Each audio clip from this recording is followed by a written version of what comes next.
আজকের রেসিপি সম্পূর্ণ নিরামিষ পনির দিয়ে ছোলার ডাল। নমস্কার বন্ধুরা, বনশ্রীস কিচেন অ্যান্ড ব্লগস থেকে সবাইকে স্বাগত জানাই। পনির দিয়ে ছোলার ডাল সকলেই আপনারা বানিয়ে থাকেন, আর আমি কিভাবে বানাই আজকে সেটাই শেয়ার করব।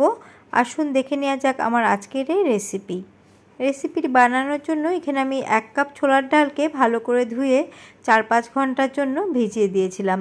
ছোলার ডালটা কিন্তু ফুলে গেছে। আর এখানে আমি নিয়েছি পনির, 100 গ্রাম পনিরকে এইভাবে ছোট ছোট কিউব করে কেটে নিয়েছি। আর পনিরের মধ্যে একটুখানি নুন দিয়ে আমি ভালো করে মাখিয়ে রেখেছি। সবার প্রথমে আমি ডালটাকে সেদ্ধ করব, তার জন্য একটা প্রেসার কুকার নিয়ে নিয়েছি। এর মধ্যে এখন ডালগুলো দিয়ে দিচ্ছি।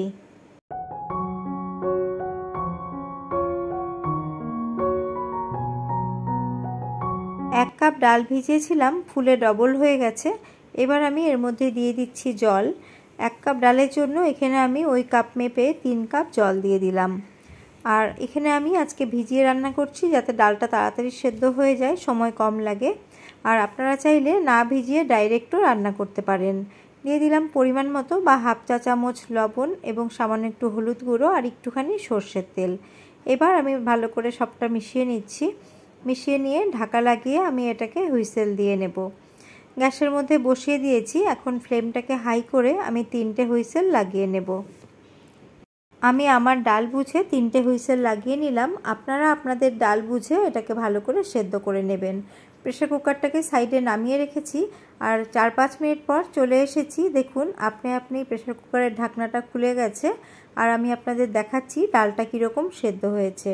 দেখুন ডালটা কিন্তু ভালো করে সেদ্ধ হয়েছে, একদমই গলে যায়নি।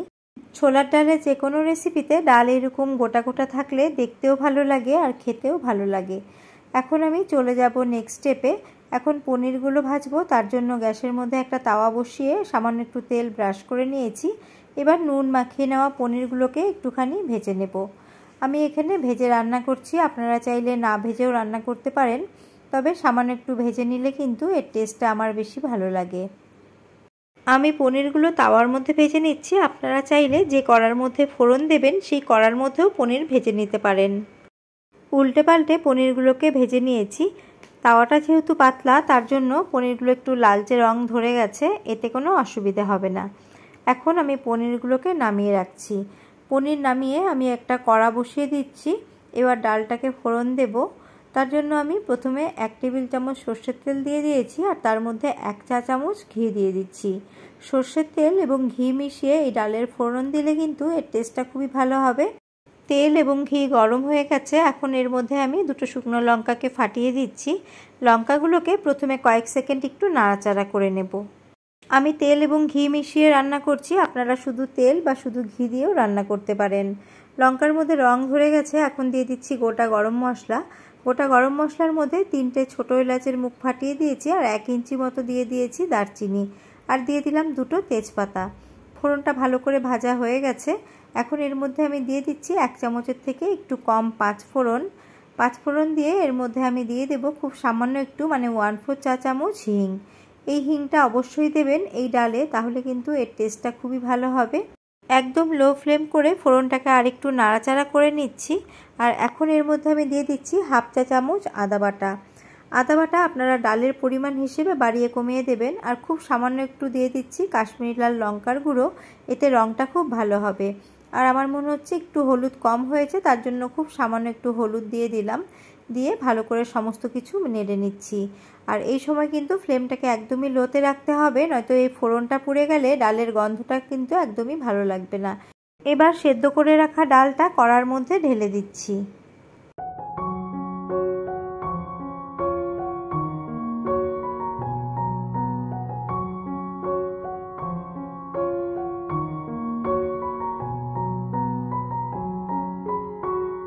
ভেজে রাখা পনিরগুলো ডালের মধ্যে দিয়ে সমস্তটা ভালো করে মিশিয়ে নিচ্ছি।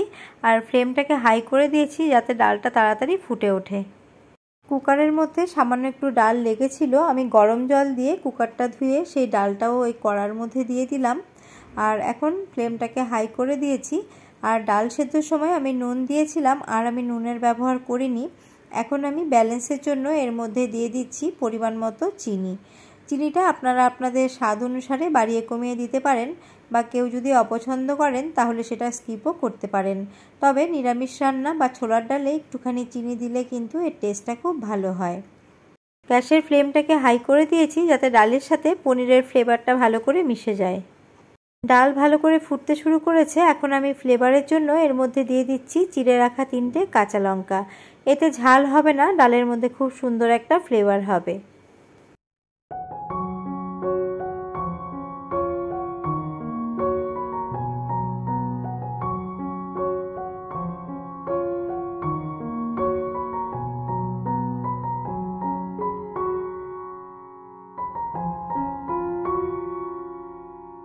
পনিরের সাথে মিনিট খানেক ডালটাকে ফুটিয়ে নিয়েছি। এখন আমি হাফ চামচের মতো দিয়ে দিচ্ছি ভাজা জিরের গুঁড়ো, দিয়ে সমস্ত কিছু ভালো করে মিশিয়ে নিচ্ছি। আর সবশেষে এর মধ্যে আমি দিয়ে দিচ্ছি 1/4 চা চামচ মতো আদা বাটা। এই শেষে আদা বাটা দিলে এই ডালের টেস্টটা কিন্তু খুব ভালো হবে। কখনো এইভাবে আপনারা রান্না করে দেখতে পারেন। আবারও ভালো করে মিশিয়ে নিচ্ছি। আর এখন কিন্তু আর বেশি ফোটাবো না, আদা দিয়ে বেশিক্ষণ আর ফোটাবো না। একটু আগে ডালটাকে চেক করেছিলাম, নুন এবং সামান্য একটু মিষ্টি এর মধ্যে আরেকটু প্রয়োজন আছে, তার জন্য সামান্য নুন আর সামান্য মিষ্টি দিয়ে আবারও ভালো করে একটু নেড়ে নিচ্ছি। পনির দিয়ে ছোলার ডাল রান্না আমার প্রায় রেডি হয়ে এসেছে। ডাল কিন্তু আরেকটু টেনে গেছে। এই অবস্থায় আমি এখন গ্যাসের ফ্লেমটাকে অফ করে দেব। আমি গরম মশলা ফোড়ন দিয়েছিলাম, আমি আর এখন গরম মশলা দেব না, তেজপাতাটাকে ফেলে দিচ্ছি। আপনারা চাইলে এই পর্যায়ে আরেকটুখানি ঘি দিয়ে নিতে পারেন। আমার একদম রেডি হয়ে গেছে। এখন আমি আপনাদের সার্ভ করে দেখাচ্ছি।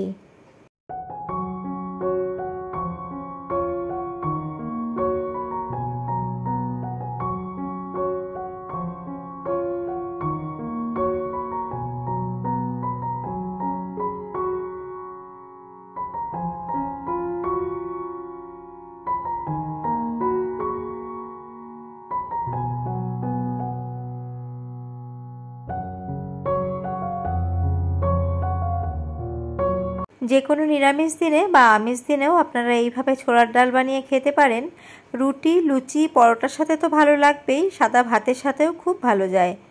বাড়িতে একবার এইভাবে ছোলার ডাল বানালে বারবার কিন্তু এইভাবে বানানোর রিকোয়েস্ট আসবে। আর আমার রেসিপিটি আপনাদের কেমন লাগলো কমেন্ট করে জানাবেন। ভালো লেগে থাকলে আপনারা বাড়িতে এইভাবে একদিন হলেও বানিয়ে খাবেন। আমার চ্যানেলে নতুন কোনো বন্ধু এসে থাকলে আমার ভিডিওটি যদি ভালো লেগে থাকে তবে আমার চ্যানেলটিকে সাবস্ক্রাইব করার অনুরোধ রইল। আর পাশে থাকা বেল আইকনটি অবশ্যই করে প্রেস করে দেবেন যাতে আমার নিত্য নতুন ভিডিওর আপডেট সবচেয়ে আগে আপনারা পেয়ে যান। আবারও আমি হাজির হয়ে যাব অন্য কোনো রেসিপি নিয়ে বা ব্লগস নিয়ে। আজ এই পর্যন্তই, নমস্কার।